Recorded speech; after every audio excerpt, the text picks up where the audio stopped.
To trade derivatives on Crypto.com, start by verifying your eligibility, ensuring you are in a permitted geographical location, as certain countries such as the United States and United Kingdom are excluded due to restrictions.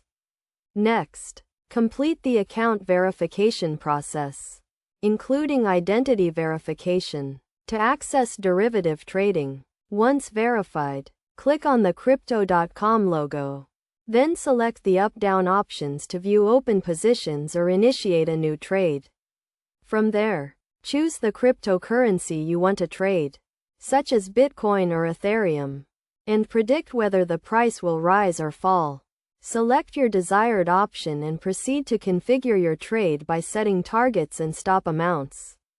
After selecting your option, enter the number of contracts you want to buy, review your trade, and confirm. By following these steps, you can successfully trade derivatives on Crypto.com.